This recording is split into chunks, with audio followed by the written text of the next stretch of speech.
సిద్ధపడుమా ఓ సంగమా, మేల్కొనుమా ప్రియ సంగమా. సిద్ధపడుమా ఓ సంగమా, మేల్కొనుమా ప్రియ సంగమా. పొరుడైన క్రీస్తు రానై ఉండగా పొదువై నీవు సిద్ధపడుమా. పొరుడైన క్రీస్తు రానై ఉండగా పొదువై నీవు సిద్ధపడుమా. సిద్ధపడుమా ఓ సంగమా, మేల్కొనుమా ప్రియ సంగమా. సిద్ధం అనే శీర్షికలో ఎంకరేజ్ ఈచ్ అదర్, ఒకరినొకరు పురుకొల్పుకొనిడి అనే అంశంలో కొన్ని విషయాలు ఈ సమయంలో బహువివరంగా ధ్యానిస్తాం. సమాజముగా కూడుట, కొందరు మానుకొంచున్నట్లుగా సమాజముగా కూడుట మానక ఒకరినొకడు హెచ్చరించుచు, ఆ దినము సమీపించుట మీరు చూచిన కొలది మరి ఎక్కువగా అలాగు చేయుచు, ప్రేమ చూపుటకును సత్కార్యములు చేయుటకును ఒకరినొకడు పురుకొల్పుకొనవలనని ఆలోచింతము. ఇక్కడ సమాజముగా కూడుట అనే అంశంలో అనేకమైన విషయాలు ఈ సమయంలో బహువివరంగా ధ్యానిస్తాం. అంటే సమాజముగా కూడుకొనుట మానకూడదని, ఒకరినొకరు ఎక్కువగా హెచ్చరించుకొనుచు దేవుని కార్యాల్లో సాగాలనే విషయాలు ఇక్కడ వివరంగా ధ్యానిస్తాం. ఎడతెగక కూడుట, వీరు అపోస్తుల బోధయందును సహవాసమందును రొట్టె విరిచిటి అందును ప్రార్థన చేయటి అందును ఎడతెగక ఉండిరి. ఇక్కడ మనం చూసినట్లయితే ఆది సంఘము ఎడతెగక ఎలాగూ కూడుకున్నారనే విషయాలు బహువివరంగా ఇక్కడ ధ్యానిస్తాం. బుద్ధి చెప్పుకొనుటకు కూడుట, పాపము వలన కలుగు భ్రమచేత మీలో ఎవడును కఠినపరచబడకున్నట్లు నేడు అనబడు సమయం ఉండగానే ప్రతి దినమును ఒకరికొకడు బుద్ధి చెప్పుకొనిడి. ఇక్కడ ఒకరికొకరు బుద్ధి చెప్పుకొనడం అనే అంశంలో అనేకమైన విషయాలు ధ్యానిస్తాం.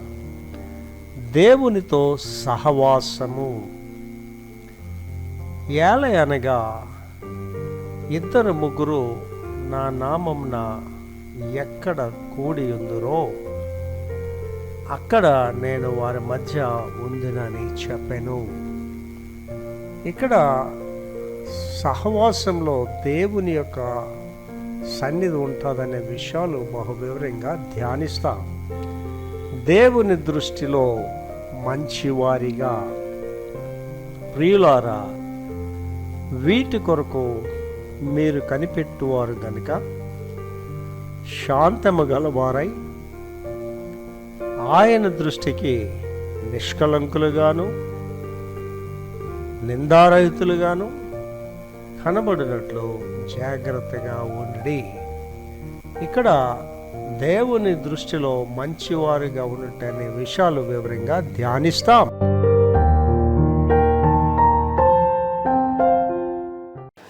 సిద్ధం అనే శీర్షికలో ఈ సమయంలో ఎంకరేజ్ ఈచ్ అదర్, ఒకరినొకరు పురుకొల్పుకొనుడి అనే అంశంలో అనేక విషయాలు ధ్యానిస్తాం. సిద్ధానికి దీనికి సంబంధం ఏంటని అడగచ్చు. సిద్ధపడి ఉండాలంటే ఒకరినొకరు ఏం చేసుకోవాలా? పురికొల్పుకోవాలి. భార్య భర్తని, భర్త భార్యని, సహోదరి సహోదరుని, ఒకరినొకరు సంఘాన్ని పురికొల్పుకోవాలి. దానిలో మొట్టమొదటిగా వివరణలు, బైబిల్ వివరణ తర్వాత చూద్దాం. ఒకరినొకరు ప్రోత్సహించుకోవటం, ఎంకరేజ్ ఈచ్ అదర్. నెంబర్ 1, ప్రభువులో మీ ఉత్సాహాన్ని ఇతరులతో పంచుకోండి. ప్రభువులో మీ ఉత్సాహాన్ని ఇతరులతో పంచుకోండి. ఏంటి, నా వరకు నేను ఎవరితో మాట్లాడినా సరే దేవుడు ఏం చేశాడు, దేవుడు ఏం చేస్తున్నాడు అనే విషయాలు నేను తెలియజేస్తుంటాను. ఎవరైనా నాతో మాట్లాడితే నా ప్రార్థన అనుభవాలు గారితో చెప్తుంటాను. నేను మోకరించిన వెంటనే నాకు ఎదంతా వెలుగు వచ్చేసాను సార్, ఆకాశం తెరవబడ్డం చూస్తాను సార్, దేవుని దూతలు చూస్తాను, పరిశుద్ధులు చూస్తాను, ఒక్కొక్కసారి యేసు ప్రభు గారిని చూస్తానని చెప్తుంటాను. చదవమది మళ్ళీ. ప్రభువులో మీ ఉత్సాహాన్ని ఇతరులతో పంచుకోండి. నీ ఉత్సాహాన్ని దేవునిలో, లోకానుసారమైన ఉత్సాహాలు కాదు, ప్రభువులో అనే మాట ఇక్కడ వాడబడ్డది.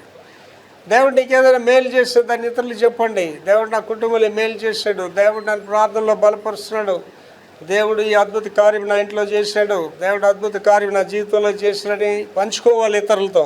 తర్వాత దేవుడు ఇటీవల మీ కోసం చేసిన వాటిని గురించి చెప్పండి. ఇటీవల మీ కొరకు చేసిన వాటి గురించి చెప్పండి. ఇటీవల అంటే ఫ్రెష్ న్యూస్, 10 సంవత్సరాల క్రితం న్యూస్ కాదు. అంటే నేను దినాన్ని మేము వినోద్ అబ్రహాం గారు చర్చికి వెళ్ళితమే 300 మంది పైగా జనం వచ్చింది. అద్భుత కార్యం దేవుడు అక్కడ జరిగించాడు. ఇది ఎప్పుడు జరిగిందండి? ఇది 24 గంటలు కూడా అవ్వలేదు. ఇటీవల కార్యాలు చెప్పండి. ఫ్రెష్గా ఏమైంది మీ జీవితంలో, ఆధ్యాత్మికంగా ఏమైంది, ఎలాగున్నారు మీరు చెప్పండి. తర్వాత దేవుడు వాక్యంలో ఏమి చూపిస్తున్నాడో ఇతరులతో పంచుకోండి. ఏంటి ఇక్కడ గుడికి ఎందుకు వస్తున్నాం అండి? దేవుని మాటలు వినడానికి వస్తున్నాం, వ్యాపారం చేసుకోవడానికి రావట్లేదు. కొన్ని చర్చిస్లో వ్యాపారాలు కూడా జరుగుతుంటాయి. కొన్ని చర్చిసే కాదు, యేసుప్రభు గారు దేవాలయానికి వెళ్ళినప్పుడు అక్కడ ఏం జరుగుతుందండి? వ్యాపారం జరుగుతుంది. అండ్ చాలా చర్చిల్లో ఆరాధనలు జరగవండి. చాలా చర్చిల్లో యేసుప్రభు ఉండడు. అదేంటండి పాస్టర్ గారు, యేసునామలో కూడుకొని చర్చిల్లో యేసుప్రభు ఉండకపోవడం ఏంటండి? అండ్ చర్చలు తనుకొని ఒక సగం మంది ఒక ఆరాధన, సగం మంది ఇంకొక ఆరాధన చేస్తే అక్కడ యేసుప్రభు ఉన్నాడండి అక్కడ. నేనంటాను అలాంటి చర్చలు అర్జెంటుగా మూసేసుకోవడం బెస్ట్. వీళ్ళంటే ఆలికి పడదు, వాళ్ళంటే ఈడికి పడదని ఆరాధన చేసుకోవాల్సిన అవసరం ఎక్కడ లేదు. 2-3 నా నామమున ఎక్కడ కూడుకొని ఉంటారు, ఎక్కడ ఏకీభించారు, అక్కడ నేను ఉంటానని చెప్పాడు. అండ్ ఇవాళ మీరు వింటున్నారు లేదా, మధ్యకాలంలో హైదరాబాద్లో ఒక మంచి ఉద్యోగకరమైన సంఘం, పెద్ద సంఘం, ఒక గొప్ప దైవజనుడు ప్రారంభించే సంఘం ఇవాళ వాళ్ళు కోర్టులకు వెళ్ళి, పోలీస్ స్టేషన్కి వెళ్ళి అనుకుంటున్నారు. నేనంటాను అలాంటి చర్చెస్ జరగడం కూడా అనవసరం, ఆరాధన చేసుకోవడం అనవసరం. చదవమది. దేవుడు వాక్యంలో ఏమి చూపిస్తున్నాడో ఇతరులతో పంచుకోండి. దేవుడు వాక్యం అంటే మనతో మాట్లాడడం. దేవుడు నీతో ఏంటి మాట్లాడాడు ఇవాళ? దేవుడు ఆదివారం నాడు, లేకపోతే నువ్వు బైబిల్ చదివినప్పుడు దేవుడు నీతో ఏంటి మాట్లాడాడు? ఏంటి మొన్నటి దినాన్ని 2 days బ్యాక్ నాకు ప్రార్థన ముందే దేవుడు నాతో మాట్లాడుతున్నాడు. నువ్వు వెనక్కి తిరిగి వెళ్ళడానికి వీలు లేదని చెప్తున్నాడు. ప్రభు నువ్వు వెనక్కి తిరిగి సర్వనాశనం అయిపోతా అని చెప్తున్నాడు. ఎందుకంటే ఆ ముందు రోజే నేను ఈ యొక్క సాతాను యాలాగు విశ్వాసుల్ని అటాక్ చేస్తాడనే డాక్యుమెంటరీ చూస్తున్నాడు. అందులో సాతానుడు ఆ యొక్క దూతలకు చెప్తున్నాడు, వాడు అనుచరులకి చెప్తున్నాడు, మారు మనసు అనుభవం లేని నామకార్థ క్రైస్తవులకి వెళ్ళకుండా టైం వేస్ట్ చేయొద్దని చెప్తున్నాడు. అక్కడ మరి ఎవరి దగ్గరికి వెళ్ళాలి సార్? ఎవడు మారు మనసు పోతే ఆడనే నాశనం చేయాలి, ఆడనే పాడు చేయాలి.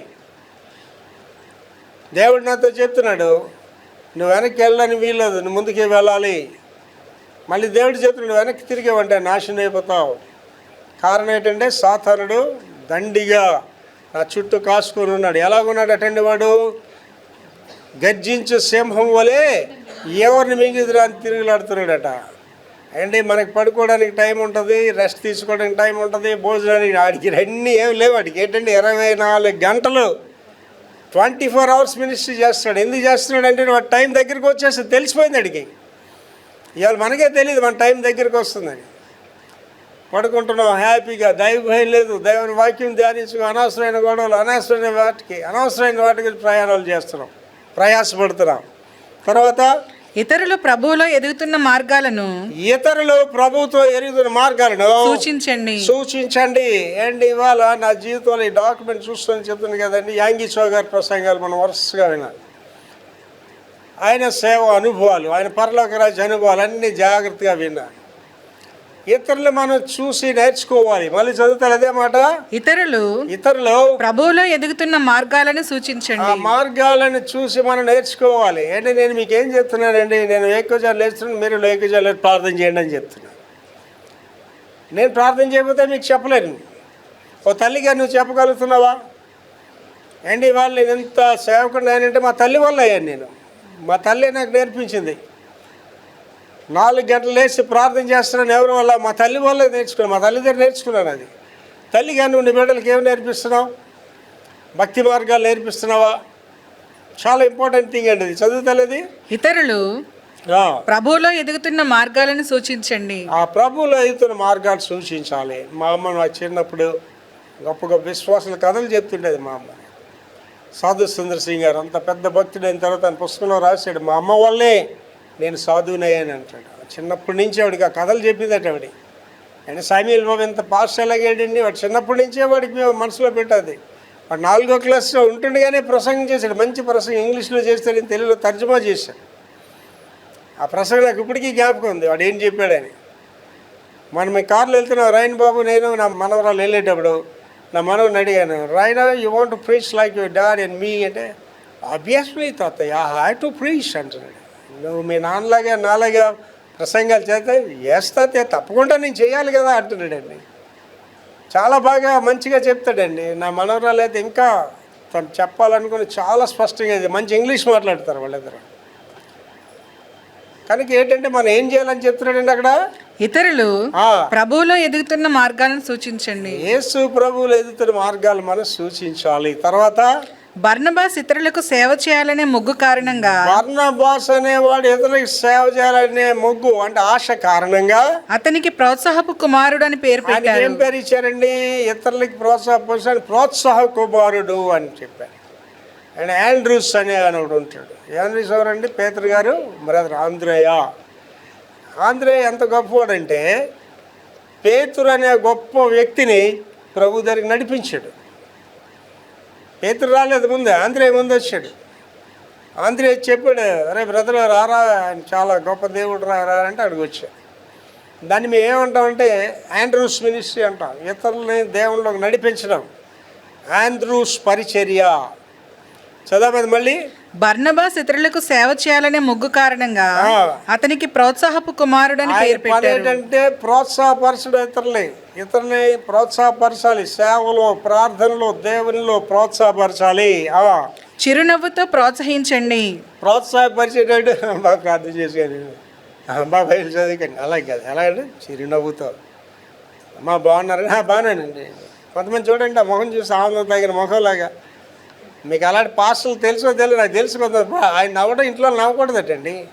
ఆయన ఇంట్లో ఉంటే అందరూ సీరియస్గా ఉండాలట. పాస్టర్ గారు ఉంటే నేను వెళ్ళింది ఒకరోజు, అందరు నాకు ఇలా చూస్తున్నారు. లేకపోతే అందరూ నవ్వుతారు, ఎవడు నవ్వట్లేదు, సీరియస్ చూస్తున్నారు. అప్పుడు నేను ఒకటి పిలిచాను, ఏట్రా కదండి, మా నాన్నగారు మీ నవ్వుతే ఇష్టం ఉండదండి అని. ఓకే సరే. అలా కొన్ని మాట్లాడిన తర్వాత ఆ కుటుంబం అందరికీ ఒక మాట చెప్పాలనుకుంటున్నాను. పాస్టర్ గారి పిల్లలు, మీరు పాస్టర్ గారి కుటుంబం, మీకు బోధలు బాగా తెలుసు, కానీ నాకు తెలిసింది మీకు చెప్పాలనుకుంటున్నాను అందరికీ మీ నాన్నగారి సమక్షంలో. ఏంటని అలా చూస్తున్నారు అందరూ. ఆనందించుడి, మరలా చెప్తున్నారు ఆనందించుడు, అందరూ నవ్వండి అంటే వాళ్ళందరూ నవ్వారండి. ఆ పాస్టర్ గారు నాకు సీరియస్ చూస్తున్నాండి. గ్యాస్ ఎలా ఉండాలండి? నిమ్మహం ప్రోత్సాహకరంగా చిరునవ్వుతో ఉండాలి.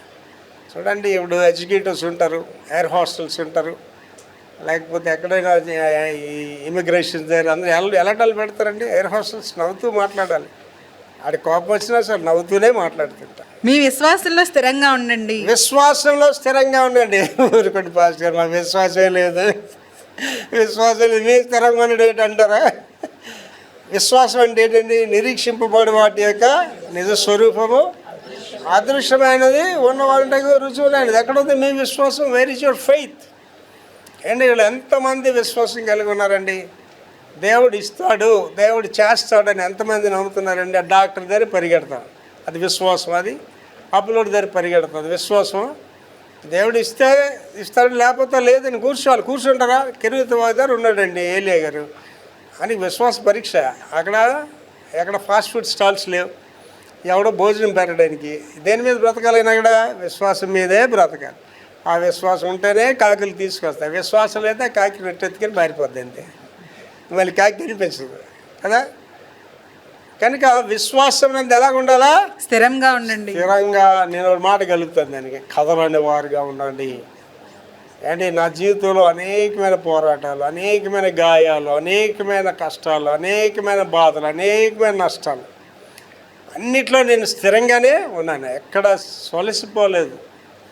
దాని గురించి యేసుప్రభు గారు మంచి ఉపమానం చెప్పారండి. బండ మీద కట్టుకుని వాడి గురించి చెప్పారు. ఆ బండ మీద కట్టుకుని వాడు ఏం చేశాడంటే, బండ మీద వెళ్ళి కట్టాను, వానలు వచ్చాను, వరదలు వచ్చాను, గాలి వేసిగా ఇల్లు పడిపోలేదు. మీరు స్థిరంగా ఉండాలి. ఇవాళ ఉండి రేపు ఉండకపోవడం కాదు, ఎప్పటికీ స్థిరంగా ఉండాలి. తర్వాత నిజాయితీగా ఉండండి. ఇట్స్ వెరీ ఇంపార్టెంట్ అండి, నిజాయితీగా ఉండడం అండి. నిజాయితీ అంటేనండి, నీ అంతరాత్మ నీ మీద దోషారోపణ చేయకూడదు అండి. చాలామందికి ఒకరిని ఎదుట సరైనదిగా కనబడే మార్గము కలదు, కొందరికి నాశనానికి నడిపించదు. ఇద్దరు రైట్ చేస్తూ అనుకుంటేనే కదా పోలీస్ స్టేషన్కి వెళ్తారు.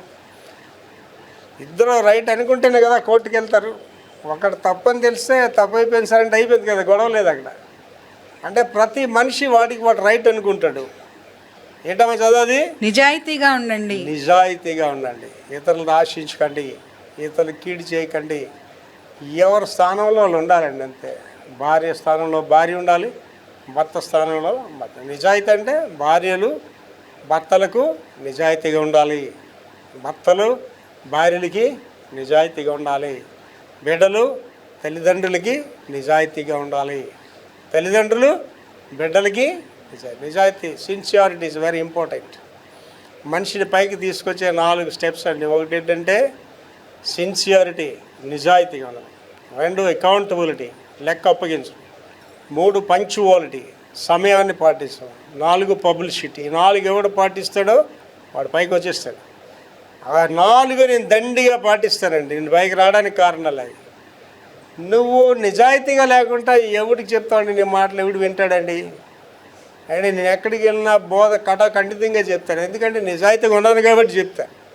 నేను వేకువజామున లెగుస్తాను, మీరు వేకువజామున లేకండి. నేను గంటన్నర ప్రార్థన చేస్తాను, మీరు ప్రార్థన చేయండి. ఇతరులేది నేను ఆశించను, మీరు ఆశించకండి. నేను ఏం చేస్తున్నా చెప్తున్నాను కాబట్టి నిజాయితీగా ఉన్నాను. నిజాయితీగా ఉండండి. మీరు ప్రార్థిస్తున్నారని వారికి తెలియజేయండి. మీరు ప్రార్థిస్తున్నారని ఇతరులకు తెలియాలి. సీక్రెట్ ఏం కాదు ఇది. ఉపవాసం సీక్రెట్గా ఉండాలి. కొంతమంది 10 మందిలో నేను ఉపవాసం ఉన్నానండి. ఉపవాసం అంటే ఎన్ని రోజులండి? పూట ఉపవాసం కూడా నీరసం వస్తుందమ్మా? అస్సలు రాదు. మీకు నేను సైంటిఫిక్గా చెప్తే, నేను సైన్స్ స్టూడెంట్ అండి.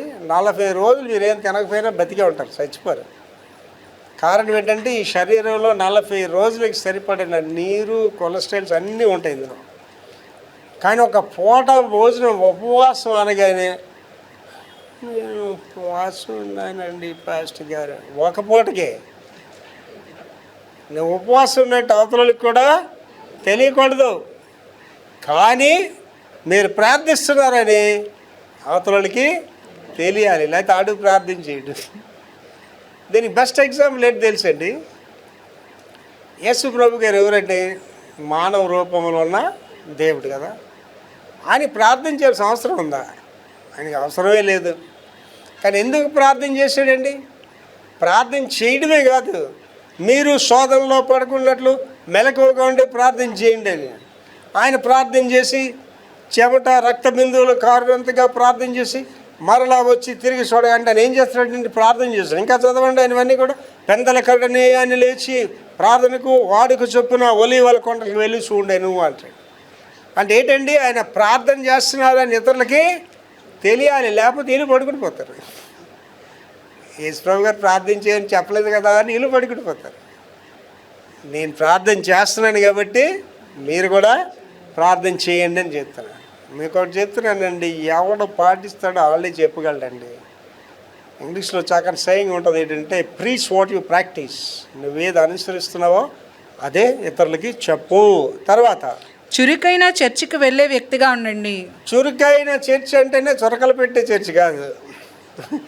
చురుకైన చర్చ్ అంటే యాక్టివ్గా ఉండే చర్చ్ అని అర్థం.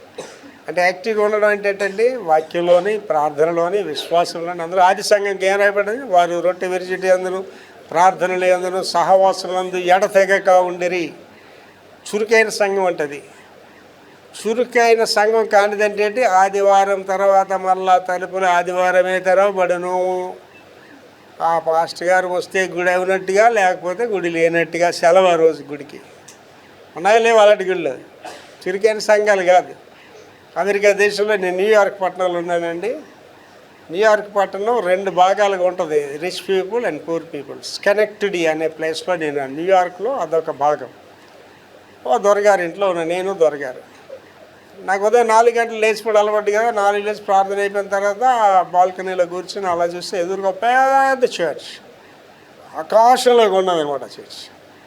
ఆ చర్చి ఎప్పుడు గంటల మోగు, ఎప్పుడు గుడి తెరవబడదు. కొన్ని రోజులు అయిన తర్వాత దొరగారిని అడిగాను, ఈ గుడి సంగతి ఏంటి, గుడి తెరవరా అని అడిగాను. ఆ గుడి మూసి చాలా కాలం అయింది అన్నాడు. ఏమీ అని అడిగాను. ఎవడు గుడికే రావట్లేదు, ఇంకా గుడి తెరుస్తారు. ఇండియాలో గుడులు రన్ చేయడం ఈజీ, అమెరికాలో గుడులు రన్ చేయడం ఈజీ కాదు. అమెరికాలో చలికాలం ఫర్నెస్ట్ పనిచేయాలి, ఆ వేడి. ఎండాకాలం ఏసీలు పనిచేయాలి. గుడికి జనం వచ్చినా రాకపోయినా ఒకసారి ఆన్ చేస్తే మన ఇంటి ఇలాంటి ఏసీలు కాదు, పెద్ద కింద ఉంటాయి. అమెరికాలోని చర్చి నడిచినా, జనాలు వచ్చినా రాకపోయినా కరెంట్ బిల్స్ మాత్రం పే చేయాలి. అవి పే చేయలేక గుళ్ళు మూసేసారు అమెరికాలో. అప్పుడు దాన్ని చురుకైన సంఘం అని చెప్పగలమా? చురుకైన సంఘం తాళాలు వేసిస్తే చురుకైన సంఘం ఏంటి?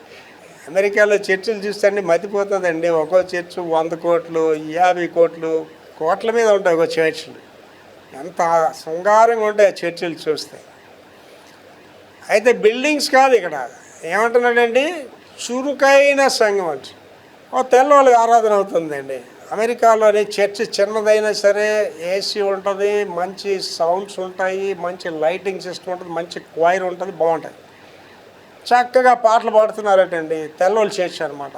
మంచి స్తుతి ఆరాధన పాటలు పాడుతుంటే ఆ గుడి ముందు నుంచి ఒక నల్లోళ్ళు కూరడు వెళ్ళిపోతున్నాడట. నల్లదొర చిన్నపిల్లాడు అనమాట. వెళ్ళిపోతూ పాటలు విని ఆయన రోజు పాడుకుంటాం కదా, ఈ పాటలే ఆ గుళ్ళోకి వెళ్దాని వస్తుంటే ఆడు వాచ్మెన్ వెళ్ళట్లేదట. ఎందుకు వెళ్ళట్లేదు, ఈ కొల్లడికి అర్థం అవ్వట్లేదు. ఆడేమొచ్చి ఆడి గోడ పక్కన నిలబడి ఏడుస్తున్నాడట. ఈ లోపల నాకు ముసలాయన వచ్చాడట. ఎందుకన్నా ఏడుస్తానంట, చూడు తాత వాళ్ళు పాడుతున్న పాటలన్నీ నాకు తెలిసిన పాటలే, మా ఇంట్లో రోజు పాడుకుంటాం, లోపలికి వెళ్దాం అంటే లోపలికి రానియట్లేదు అన్నాడు.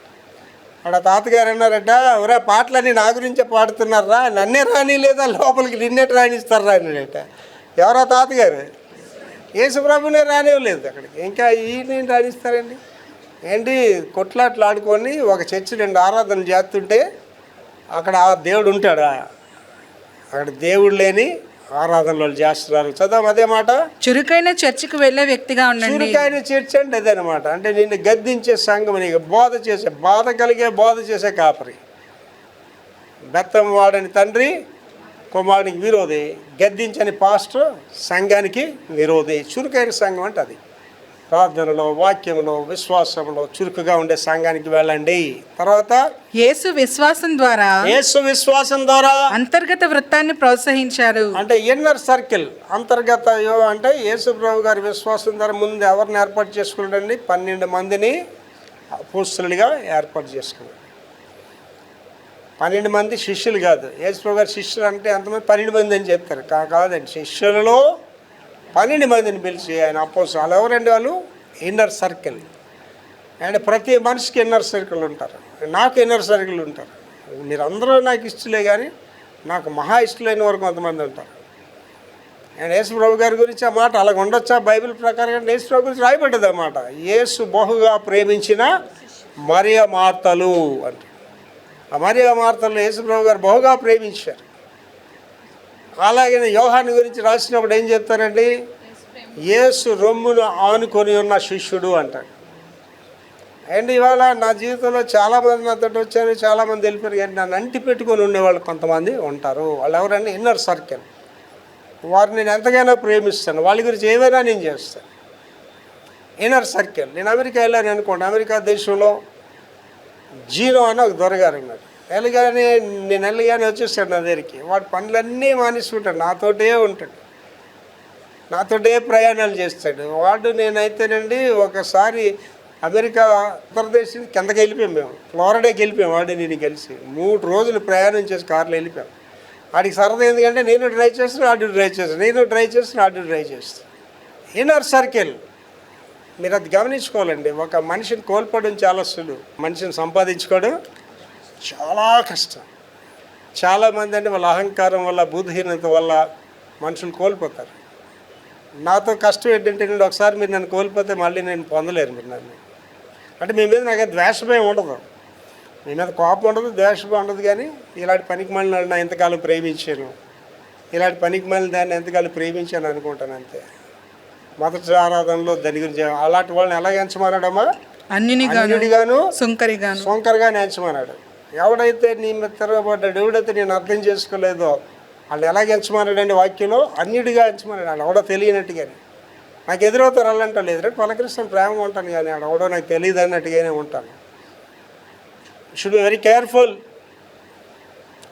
విశ్వాసం ద్వారా inner circle it's not easy అండి. అంటే నన్ను ప్రపంచంలో అందరూ ప్రేమిస్తారండి. నన్ను ప్రేమించిన వారు ఎవరు ఉండరండి, నన్ను అందరూ ప్రేమిస్తారు. నన్ను ఎవడు ద్వేషిస్తాడంటే ఎవరిని ఎక్కువ ప్రేమిస్తారో వాళ్ళే నన్ను ద్వేషిస్తారు, ఎవరిని ఎక్కువ ప్రేమిస్తానో వాళ్ళే నాకు దూరం అయిపోతారు. దానికి నేనేం బాధపడను, అది వాళ్ళ ఇష్టం. కనుక యేసు ప్రభు గారి దగ్గరికి వచ్చి ఏమంటున్నాడండి? యేసు విశ్వాసం ద్వారా అంతర్గత వృత్తాన్ని ప్రోత్సహించారు. ఇన్నర్ సర్కిల్ అనేది ప్రభు డెవలప్ చేశారు. తర్వాత అతడు చేసిన కార్యాలలో ఒకటి వారికి పేరు పెట్టడం. ఏంటి చూడండి, మనిషిలో కూడా కొంతమంది కొన్ని పర్మనెంట్ బిరుదులు ఉంటాయి. వాళ్ళు పేరు పెట్టి పిల్లలు పెద్దక్క అని పిలుస్తాం, లేకపోతే చిన్నక్క అని పిలుస్తాం. వాళ్ళ పేర్లు అంటే ఒక బిరుదు ఉంటుంది వాళ్ళ చేతిలో. పేతురు గారికి ఏమి ఇచ్చారు ప్రభు వారి బిరుదు? కెఫా, రాయి అన్నాడు. అలాగే ఆ బిరుదులు అనేవి అక్కడ ఇవ్వబడ్డాయి. చదువు మళ్ళీ ఒకసారి. అతను చేసిన కార్యాలలో ఒకటి వారికి పేరు పెట్టడం. తర్వాత తన అనుచరుల్లో కొందరికి ఆయన పెట్టిన పేర్లు ఖచ్చితంగా వారిపై ఆయనకున్న నమ్మకాన్ని బలపరిచేలా ఉన్నాయి. నేను కొంతమంది కంటే ఇక్కడ చూసాం కదా, ప్రోత్సాహ పురుషుల గురించి చూసాం. పేతురు గురించి చూస్తే బండ అనే పేరు అని పెట్టాను. నీ మీద నేను సంఘాన్ని నిర్మిస్తానని. అవి వాస్తవికంగా ఉంటాయి. మరి నాకే పేరు పెట్టి ఉంటారు కానీ తెలియదు. కానీ అండి నా వరకు నాకు ఎప్పుడో అనిపిస్తుంది, పర్లోక రాజ్యం వెళ్ళి ఇంకా యేసు గారు గ్యారంటీగా నాకు ఒక మాట చెప్తారండి, వరేసే అవి చేసావు కానీ నన్ను భలే విసికించేవరా నువ్వు అంటారండి గ్యారంటీగా. ఎందుకంటే అలా విసికిస్తాను నేను ప్రభువుని, ఊరుకొని వదలండి. నాకు ఎవరున్నారండి? అమ్మా నాన్న లేరు. నాకు పనికి వచ్చేవాడు ఒకడు ఉండడు, నేను ఒకళ్ళు పనికి రాలి తప్ప నాకు పనికి వచ్చేవాడు ఒకడు ఉండడు ప్రపంచంలో. కనుక చాలా జాగ్రత్తగా మనం ఆలోచన చేసుకోవాలి. చదువు ఒకసారి. తన అనుచరుల్లో కొందరికి ఆయన పెట్టిన పేర్లు ఖచ్చితంగా వారిపై ఆయనకున్న నమ్మకాన్ని బలపరిచేలా ఉన్నాయి. అందులో ఒక వ్యక్తికి కొత్త పేరు పెట్టడం అనేది లేఖనాలలో శక్తివంతమైన చిహ్నము. అండి. కనుక చాలా జాగ్రత్తగా ఆలోచించుకుని దేవుడి చేత పేరు పెట్టబడాలి. ఇవాళ నాకున్న ఆశ అండి, ఏదో మెగా చర్చ్ వచ్చేయాలా లేకపోతే పెద్ద పెద్ద ఆస్తులు వచ్చేయాలని లేదు. కానీ నాకున్న ఆశ ఏంటంటే ప్రభు రాజ్యానికి ఇలా వెళ్ళగానే ప్రభు నన్ను బలా నమ్మకమైన మంచి దాసుగా, ఆ బిరుదు గురించే నేను వెయిట్ చేస్తున్నాను, దాని గురించే నేను పనిచేస్తున్నా, దాని గురించే శ్రమిస్తున్నా. నాకు ఇంకొక ఆలోచన ఏమి లేదండి. ఎలా దేవుని సేవ చేయాలి, ఎలాగ వెళ్ళాలి. ప్రభుని రోజు అడుగుతాను, ప్రభు ద్వారాలు తెరవండి, అనేక పెద్ద మీటింగ్లు వెళ్ళి మాట్లాడాలి ప్రభు, అనేక చర్చిల్లో మాట్లాడాలి ప్రభు, అలాగే వ్యక్తిగతంగా ఒకరితో మాట్లాడాలి ప్రభు అని ప్రార్థన చేస్తున్నాను. మళ్ళీ చదివితే లాస్ట్లోది, ఒక వ్యక్తికి కొత్త పేరు పెట్టడం అనేది లేఖనాలలో శక్తివంతమైన చిహ్నము. రైట్. బైబిల్ ఎవరిలోకి వెళ్ళిపోతున్నాండి. మొట్టమొదటిగా మూలవాక్యం ధ్యానిస్తామండి. హెబ్రీ పత్రిక 10వ అధ్యాయం 24-25. హెబ్రీ పత్రిక 10:24-25 మూలవాక్యం ఇది. చదువు తల్లి. కొందరు మానుకున్నట్లుగా సమాజంగా కూడుట మానక. అంటే కొందరు సమాజంగా కూడట మానేస్తున్నారు. కొంతమంది వాళ్ళు ఎక్కడో ఉన్నారు అనుకుంటున్నారా? మన మధ్యనే ఉన్నారు. ఎంతమంది రెగ్యులర్గా గుడికి వస్తున్నారండి? ఎంతమంది?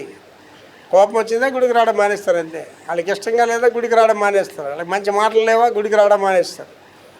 ఎక్కడ చూపిస్తున్నారండి? సమాజంగా కోరడం దగ్గర చూపిస్తున్నారు. అందుకే ఏమన్నాడు మళ్ళీ చదవమా? కొందరు మానుకొనిచున్నట్టుగా. ఆల్రెడీ కొంతమంది మానేస్తున్నారు, అందులో మనం ఉన్నాం. అలా ఉండకుండా సమాజంగా కూడుట మానక, సమాజంగా కూడుకోవడం మానకుండా ఒకరినొకడు హెచ్చరించుచు. ఏం చేసుకోవాలంటే ఒకరినొకరు హెచ్చరించుకుంటూ ఆ దినము సమీపించుట. ఆ దినం అంటే ఏంటండి? ప్రభు రాకడాన్ని పోకడ సమీపించుట. మీరు చూచిన కొలది మరి ఎక్కువగా అలాగనే చేయాలి. అంటే ప్రభు రాకడ ఎప్పుడు వస్తుందో తెలియదు, నీ పోకడ ఎప్పుడు వస్తుందో తెలియదు. ఇక్కడ ఉన్న వాళ్ళందరూ గమనించుకోండి, నా మైకులు వింటున్న వాళ్ళకి. Every day is a new day. ఈ రోజు నువ్వు చూసా, రేపు చూస్తా లేదో నీకు తెలియదు. నేను వెళ్ళిపోయింది, మళ్ళీ రాదు ఆ రోజు నీకు. Should be careful. దావీదు అందుకే ఏంటంటాడంటే, నా దినములు లెక్కించుకొనుట నాకు నేర్పించమంటాడు. మంచి పాట ఉందండి, కాల విలువ నీకు తెలియకపోయినా కష్టాల పాలైపోతావు. It's very important thing. నా వరకండి నేను పరుగులు తీస్తున్నానండి. ఎలాగైనా స్వార్థకరణ ప్రకటించాలి, ఎలాగైనా అనేకుల ప్రభువులో నడిపించాలి. కారణం ఏంటంటే దినము దగ్గరికి వచ్చేస్తుంది. ఏ దినం అండి? ప్రభు రాకడా, నా పోకడ. తర్వాత ప్రేమ చూపుటకును. దేనికండి ఇవన్నీ కూడా? ప్రేమ చూపుటకు. ప్రేమ అంటే ఏంటండి? ఇచ్చిపుచ్చుకునేది. ఆ ప్రేమ అంటే అండి, దేవుడిని ఎవడో ప్రేమిస్తాడు, దేవుడే మనుషుని ప్రేమిస్తున్నాడు. Unconditional love. నువ్వు ప్రేమించాలంటే నీకేమొచ్చి అయ్యగారు అయ్యగారు అయ్యగారు అయ్యగారు అనాలా. నువ్వు నన్ను ప్రేమించాలంటే అమ్మగారు అమ్మగారు అమ్మగారు అప్పుడే ప్రేమిస్తావు నువ్వు నన్ను. చదవా? ప్రేమ చూపుటకును. ప్రేమ చూపడం. ప్రేమ అనేది ఏంటండి? సినిమా ప్రేమలు కాదు, పనికి మళ్ళీ ప్రేమలు కాదు, దేవుని ప్రేమ. దేవుని ప్రేమ చూపించడానికి. సత్కార్యములు చేయుటకును. సత్కార్యాలు, మంచి పనులు చేయడానికి. పాస్టర్ గారు, మంచి అంటే ఏంటండి? ఆ డబ్బులు ఎత్తుకెళ్ళిపోడైనా మంచి? మంచి అంటే ఏంటి పాస్టర్ గారు? రైట్ కొట్టేయడమేనా మంచి? అదే మంచి పనులు ఏంటి అంటే? కలహప్రియులు అని ఉంటుంది సామెతల గ్రంథంలో. మీరు చదివారు లేదా? వీళ్ళు ఎలాగుంటారా ఏటా అని ఆలోచిస్తామని. కలహప్రియులు అంటే వాళ్ళకండి పడుకునే లోపు ఎవరికి ఎదురు గొడవ పెట్టకపోతే ఆ అమ్మకి నిద్ర రాదు. ఆ గొడవ పెడితేనే అప్పుడు ప్రశాంతంగా పడుకుంటుంది అనమాట. అలాంటి మగవాళ్ళు కూడా ఉంటారు. గొడవలు పెట్టేసి వాళ్ళు తన్నుకుంటుంటే, వాళ్ళు తిట్టుకుంటుంటే చూసి ఆనందిస్తూ, అమ్మయ్య ఈవేళ నా కార్యక్రమం అయిపోయిందని ప్రశాంతంగా పడుకుంటారండి కళాప్రియులు. ఎవరో మళ్ళీ చదవదు అక్కడ. సత్కార్యములు చేయుటకును. మంచి పనులు చేయాలండి. You do good in your life. మంచి చేయడం చేత కదా అనుకోండి, మౌనంగా ఉండండి, ఇతరులకు అపకారం చేయకండి. సత్కార్యములు చేయటకును. ఒకరినొకడు పురికొల్పవాలని ఆలోచించము. ఒకరినొకరు ప్రోత్సహించుకోవాలి, పురికొల్పుకోవాలని ఏం చేయాలా? ఆలోచించాలా. మన ఆలోచనలు ఏంటండి? అప్పటి వరకు హేరోదును పిలాతును శత్రువులైండ్రి, ఆ దినమున వాళ్ళ మిత్రులైరి. ఎందుకైరి? యేసుప్రభుని సిలువ వేయడానికి. ఆ రోజు వరకు వెంకట్రావు సుబ్బారావు వేరువేరుగా ఉండిరి. వారు ఆ దినం నుంచి మిత్రులు అయిపోయారు. ఎందుకంటే పాస్టర్ గారిని ఎలాగైనా పాడు చేసేయాలని. అందుకే ఒకటో వాళ్ళ మనం ఫర్ వాట్ చదవది. రెండో భాగం ప్రేమ చూపుటకును. ప్రేమ చూపడానికి. సత్కార్యములు చేయుటకు. మంచి పని చేయడానికి. ఒకరినొకడు పురికొల్పవాలని ఆలోచించము. పురికొల్పుకోండి. అక్కడ ఇంట్లో ఒకడు ఉంటాడండి, సమస్యలు సృష్టించే వాళ్ళు ఉంటారు. వాళ్ళే ఇంటికి లీడర్స్. ఆడిని అడుగుతారు, ఏంటి సమస్య ఉంది, ఏం చేయాలంటే అలా కాదు ఎలా చేయండి అంటే. ఆడికి మాత్రం ఆడి భార్య అంటే భయం, కానీ ఇంకో భార్యాభర్తలు బతికి కలిసి జీవించనివ్వడు. ఆ టెస్ట్ చేస్తాడు అనమాట. నా భార్యని నేను ఎలాగ శాసించలేను కాబట్టి వాళ్ళ ఇంట్లో గొడవ పెట్టిస్తే ఎలాగుంటుంది అని ఆడికి చెప్తుంటాడు అనమాట. ఒరే, భార్య అంటే దాన్ని కుక్కలా చూడాలిరా, మీరు భార్య అంటే దాని దగ్గరికి రానివ్వకూడదురా, భార్య అంటే దాన్ని అట్టమాట ముట్టుకోకూడదురా అని చెప్తాడు. కారణం ఏంటంటే వీడికి ఆడ భార్యతో చేయలేడు ఆ పనులు. ఆవిడ హిట్లర్లా శాసిస్తుంటుంది వీడికి. ఇలాంటి పనికి మన లీడర్స్ కూడా ఇళ్లలో ఉంటారు. అర్థమైందా? కనుక దేనికి పురుకొల్పుకోవాలండి మనం? ప్రేమ చూపుటకును. ప్రేమ చూపడానికి. సత్కార్యములు చేయుటకును. ఎవరికైనా మంచి చెప్పండి. నువ్వు మంచివాడు కాదు, అయినా మంచి చెప్పు. అండి, మహాత్మా గాంధీ గారు కొన్ని సేయింగ్స్ చెప్పాడు. ఆయన ఒక సేయింగ్ ఏంటి చెప్పాడంటే, నేను చెప్పేదే మీరు చేయండి, నేను చేసేది మీరు చేయొద్దు అన్నాడు. నాలెడ్జ్ వదిలేడు గాంధీ గారు. అదేంటి సార్ అలా చెప్తున్నాను? ఒరే నాయన, చెప్పడం అంటే మంచి చెప్తాం, ఎదో పని చేయొచ్చు కదా మనం. అందు గురించి నేను చెప్పిందే చెయ్యండి అని. కానీ పౌలు గారు ఏం చెప్తున్నాడండి? నేను క్రీస్తు చేసిన పోలి నడుచుకున్నట్లు మీరు నన్ను పోలి నడుచుకోండి. నేను నా భార్య క్షేమంగా ఉన్నా కాబట్టి మీరు మీ భార్య క్షేమంగా ఉండండి. నా ఇల్లు క్షేమంగా ఉన్నాడు, మీరు క్షేమంగా ఉండండి. మేము మంచిగా ఉన్నాం కాబట్టి మీరు మంచిగా ఉండాలని చెప్పాలి. దాని గురించి మీరు ఒకరినొకరు పురుకొల్పుకోవాలి. ఎడతెగక కూడుట. అపోస్తల కార్యాలు 2వ అధ్యాయము 42వ వచనం. అపోస్తల కార్యాలు 2:42. ఎడతెగక కూడుట. వీరు అపోస్తలుల బోధయందును. ఎవరు వీళ్ళు? ఆది సంఘం వాళ్ళు, ఎర్లీ చర్చ్. ఆది సంఘానికి ఉన్న అత్యున్నతమైన లక్షణం ఏంటంటే చదవమా? అపోస్తలుల బోధయందును. వారు అపోస్తలుల బోధయందును, సహవాసము ఫెలోషిప్ నందు, రొట్టె విరుచుట యందును. రొట్టె విరుచుట అంటే హోలీ కమ్యూనియన్ యందు, ప్రార్థన చేయుట యందును ఎడతెగక. ప్రార్థన అంటే ప్రేయర్ లోని ఎడతెగక ఉండిరి. వాళ్ళు చదువుతాలి. వీరు అపోస్తలుల బోధయందును, అపోస్తలుల బోధయందు, సహవాసమందును, రొట్టె విరుచుట యందును, ప్రార్థన చేయుట యందును ఎడతెగక ఉన్నారంటే మీరు దేంట్లో ఎడతెగక ఉన్నారంటే సహవాసం ఎడతెగక ఉన్నారా? మాకు అవ్వదండి, మాకు మా డ్యూటీ మేము పని పట్టలేని వాళ్ళు అనుకున్నారా? ఇలా ప్రార్థనలు పిలిచి ఆ సోమవారం మనకి మొదటి సోమవారం నాడు సంఘ ఉపవాస ప్రార్థన మీరు రావడం అవ్వదండి. మాకే ఖాళీగా ఉన్నది అనుకుంటున్నారా? ఏటమ్మా నీకు అడ్డు వచ్చింది? ఉద్యోగం అడ్డు వచ్చింది. ఏటమ్మా నీకు అడ్డు వచ్చింది? కాలేజ్ అడ్డు వచ్చింది. ఏటమ్మా నీకు అడ్డు వచ్చింది? బిజినెస్ అడ్డు వచ్చింది. చాలా అడ్డు వచ్చాయండి. గుడికి రమ్మంటే అనేకులు సాకులు చెప్తారు. అప్పుడు నేను వాళ్ళకి అంటానండి, తక్కువ మీ నాన్న చచ్చిపోయిన కబురు వచ్చిందని కానీ నా వ్యాపారం నాకు ముఖ్యం, నాన్న షాప్ ముఖ్యం కాదంటావా? షాపు వెంటనే మూసేసి తాళం వేసేసి పారిపోతాయి. నాన్నవా అని పారిపోవా? అంటే నీ ఇంట్లో వాళ్ళకంటే నీ షాప్ అడ్డు రాదు, నీ ఇంట్లో వాళ్ళకంటే నీ ఉద్యోగం అడ్డు రాదు, నీ ఇంట్లో వాళ్ళంటే నీ స్కూల్ అడ్డు రాదు, నీ కాలేజ్ అడ్డు రాదు. కానీ దేవుడు అని చెప్పగానే ఉపవాస ప్రార్థన అంటే అబ్బాయి మాకు అవదండి అని చెప్తారు. అవదండి అని చెప్తారు. చూసారంటే చదవమల్లేది. వీరు అపోస్తలుల బోధయందు ఇట్స్ వెరీ ఇంపార్టెంట్ థింగ్. బోధ వినడం వలన విశ్వాసం కలుగును. క్రీస్తు యేసునికి వచ్చిన మాటలు వినడం వల్ల విశ్వాసం కాదు. బోధ యందును, సహవాసమందును, ఫెలోషిప్ వెరీ ఇంపార్టెంట్ అండి. సహవాసం చాలా ఇంపార్టెంట్. సహవాసం నందును, రొట్టె విరుచుట యందును, హోలీ కమ్యూనియన్ రొట్టె విరుచుట యందును, ప్రార్థన చేయుట యందును ఎడతెగక ఉండుడి. దావీదు గారు ఏమన్నాడు? దినవెల్లా నేను నీ సన్నిధిలో విజ్ఞాపన చేస్తున్నాను. అమ్మ ప్రార్థన చేస్తానంటే అబ్బాయి టైం ఎక్కడ ఉంటుందండి పాస్టర్ గారు అట 4 గంటలు వేసిపోయి ప్రార్థించారు. పని పట్టలేదు కదా, ముసలి అయిపోయాడు కదా, అందుకు చేసుకుంటున్నాడేమో. మనకెక్కడ అవుతుంది అండి? నేను షిప్ యార్డ్లో పనిచేసేవాడిని అండి. 6 గంటలకి షిప్ యార్డ్కి అక్కడ ఉండాలి. 6 గంటలకు ఉండాలంటే అప్పుడు కూడా 4 గంటలు వేసి ప్రార్థన చేసుకునే డ్యూటీకి వెళ్ళేవాడిని అండి. ప్రార్థన లేని రోజు నాకు వద్దని చెప్పానండి. మీరు ప్రయత్నించండి మీ జీవితంలో. ప్రార్థనతో మీ రోజు ప్రారంభించండి, మీరంతా ఆరోగ్యకరంగా ఉంటారు. ప్రార్థనతో మీ రోజు ప్రారంభించండి, ఐశ్వర్యం ఉంటుంది మీ దగ్గర. ప్రార్థనతో మీ రోజు ప్రారంభించండి, జ్ఞానం ఉంటుంది మీ దగ్గర. ప్రార్థన లేని వ్యక్తి శక్తి లేని వ్యక్తి. ప్రార్థన ఎప్పుడైతే లేదో నీలో శక్తి లేదు. కనుక ఎడతెగక అది ఏటి గురించి కూడుకోవాలో ఇది తెలియజేస్తున్నాం. ప్రార్థన చేయడానికి టైం ఉండదు, సహవాసానికి టైం ఉండదు. కానీ వీధిలో ఒక పేదరాశి పెద్దమ్మ ఉంటుంది. ఆవిడ ఇంటి దగ్గరికి అందరూ టైంకి వెళ్ళిపోతారు. అందరూ బాపా అక్క బాగున్నావా అంటే అప్పుడు ఆవిడ చెట్టా విప్పి ఆ చివరింటి అమ్మాయి ఎవరితో వెళ్ళిపోయింది, రాత్రి ఎవడు వెళ్ళి బుర్ర పగలు కొట్టేశాడు, రాత్రి ఎవరింట్లో దొంగలు పడ్డారు, ఈ వీధి న్యూస్ అంతా ఆవిడ దగ్గర ఉంటుందండి. ఆ సహవాసానికి మాత్రం వెళ్ళిపోతారు. తర్వాత అండి బుద్ధి చెప్పుకొనేటకు కూడిట. ఈ కూడుకోవడం దేనికంటండి? ఒకరినొకరికి బుద్ధి చెప్పుకోవడానికి కూడడం అంటున్నాడండి. హెబ్రీ 3:14. పాపము వలన కలుగు భ్రమ చేత మీలో ఎవడును కఠినపరచబడకుండానట్లు నేడు అనబడు సమయం ఉండగానే ప్రతి దినమును ఒకరికొకడు బుద్ధి చెప్పుకొనుడి. పాపం వలన కలుగు భ్రమ చేత ఏంటి? పాపము వలన కలుగు భ్రమ. పాపం అనేది ఎంత భయంకరమైన దురాశ గర్భం ధరించి పాపము కనును, పాపము పరిపక్వమై మరణానికి అంటది. పాపం అనేది ఒక భ్రమ. ఆ భ్రమలో, ఆ ఎల్యూషన్లో, ఆ భ్రమలో అంటున్నాడండి, పాపము కలిగించే భ్రమ చేత మీలో ఎవడును కఠినపరచబడకుండా. పాపం వల్ల లేట్ అయిపోతాడండి మనిషి, కఠినపరచబడిపోతాడు, దేవుడి దగ్గరికి రాడు.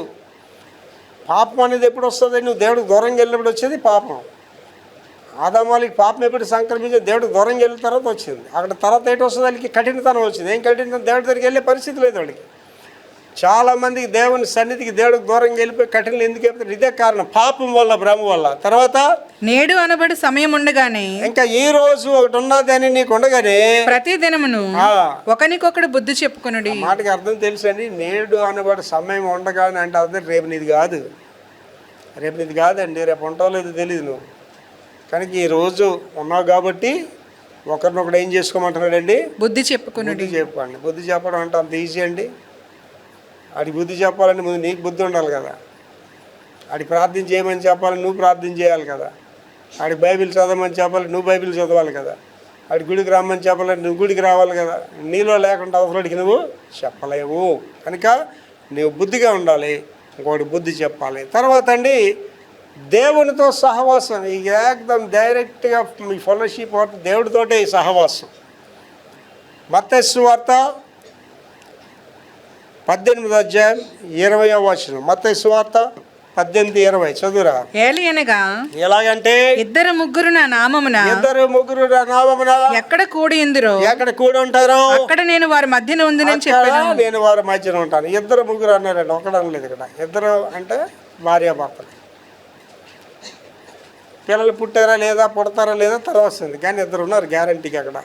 ఇద్దరు అంటే భార్యాభర్తలు. ముగ్గురు అంటే ఇప్పుడు ఒకరే పిల్లడు, ఇంకా రెండో పిల్లడు వద్దు. ఇప్పుడు నా పరిస్థితి అంతే, నాకు ఒకడే కొడుకు లేకపోతే ఒకరితే కూతురు.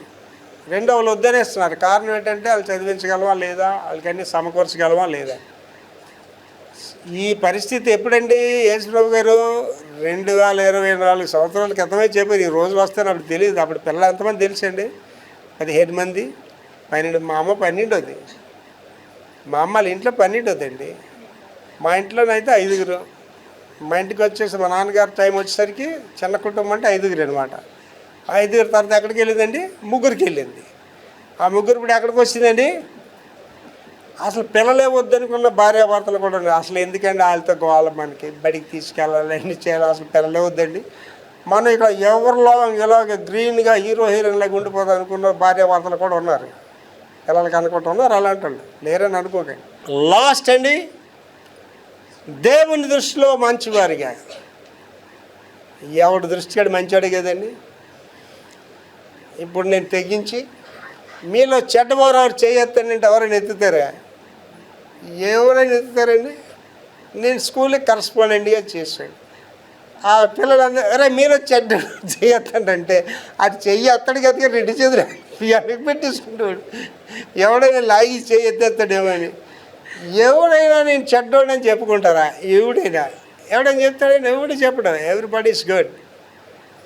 మళ్ళాంటి పనికి మళ్ళీ ఉన్నారని బైబిల్లో రాయబడ్డదండి. ఒకరి ఎదుట సరైనదిగా కనబడే మార్గం కలదు, తొదకి నాశనం. మీకు ఇంకా అర్థమవుతుంది, అర్థం ఇంకా తేటగా చెప్పారండి. నీతిమంతుడు ఒక్కడు లేడు, అందరూ పాపం చేసి దేవుడు అనే మహిమను పొందలేకపోయారు. అంటే అందరూ పనికి మళ్ళీ. దేవుని దృష్టిలో మంచివాడుగా, దేవుని దృష్టిలో మంచిదానికి ఉండాలండి. అంటే నేను ఉదయకాలం ప్రార్థన చేసేటప్పుడు ఈ ప్రార్థన చేస్తున్నా. ప్రార్థన ఇంగ్లీష్లో చేసుకుంటానండి, 1.5-2 గంటలు. Lord I want to be transparent in front of you Jesus అంటానండి.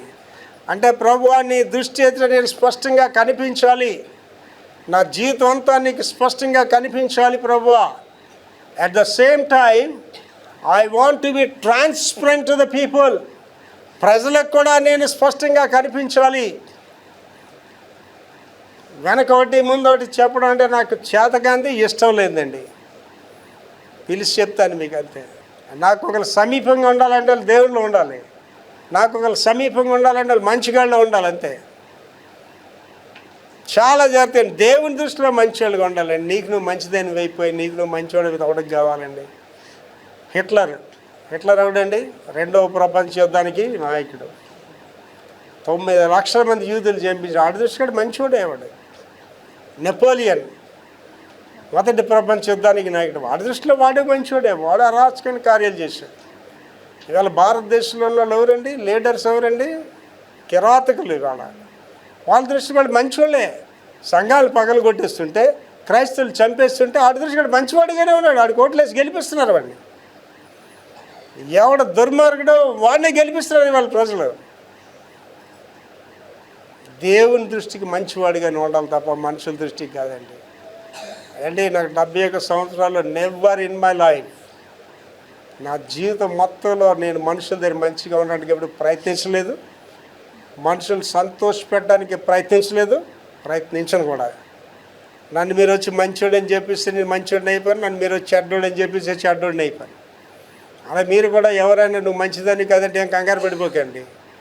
వాళ్ళు నువ్వు మంచిదని కాదంటే నువ్వు మంచిదని కాకుండా పో, నువ్వు మంచిదని వండిస్తే మంచిదని కూడా అయిపోవు. ఎవరి దగ్గర నువ్వు మంచిగా ఉండాలండి? దేవుడి దగ్గర ఏమైనా దాయగలమండి? అంటే ఎన్ని రాజకీయాలు చేస్తాం కదండి, మన ఇల్లు మనమే పాడు చేసుకుంటాం. నేను మంచి చేస్తున్నాను అనుకుంటా అంతే. కానీ ఇక్కడ అంటున్నాడు దేవుని దృష్టిలో మంచి వాళ్ళగా ఉండాలి. 2 పేతురు 3వ అధ్యాయం 14వ వచనం. 2 పేతురు 3:14. ప్రియులారా, వీటి కొరకు మీరు కనిపెట్టువారు గనక, వీటి కొరకు మీరు కనిపెడుతున్నారు కాబట్టి శాంతము గలవారై, ఎటుండాలండి? మనకి శాంతం ఉండాలి. శాంతము గలవారై ఆయన దృష్టికి, దేవుని దృష్టికి నిష్కలంకులుగాను, కళంకం లేని వారిగా, నిందారహితులుగాను, నిందలేని వారిగా కనబడినట్లు జాగ్రత్తగా ఉండండి. దేవుని దృష్టికి అండి, మనుషుల దృష్టికి కాదండి. నేను ఉదయకాలం ఈ 4 నుంచి రేపు 4 గంటల లోపు ఆ ప్రార్థన చేసినాడు. ఏం చేస్తాను తెలుసండి, నేను చూపులో నేను ఎక్కడైనా తప్పు చేసాను, తలంపులోనైనా నేను ఏదైనా తప్పు ఆలోచించాను, ప్రభు దగ్గర సరి చేసుకుంటానండి. You have to check yourself. నువ్వు పరీక్షించుకోవాలి దేవుడి దగ్గర.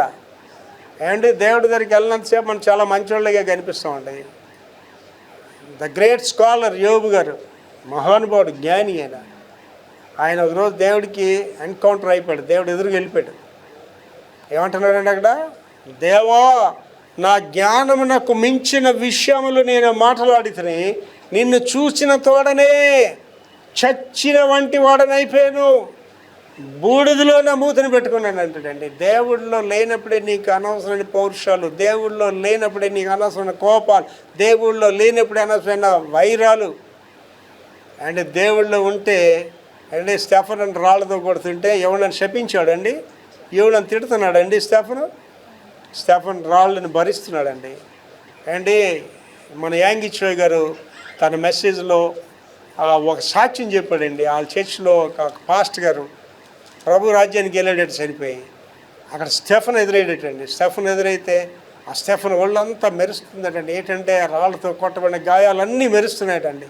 అప్పుడు ఈయన అడుగుతున్నాడట, స్టెఫన్ గారు, ఆ రాళ్ళతో కొట్టేటట్టు మీరు ఎంత బాధపడ్డారంటే అసలు నాకు బాధగా అనిపించలేదని చెప్పాడటండి.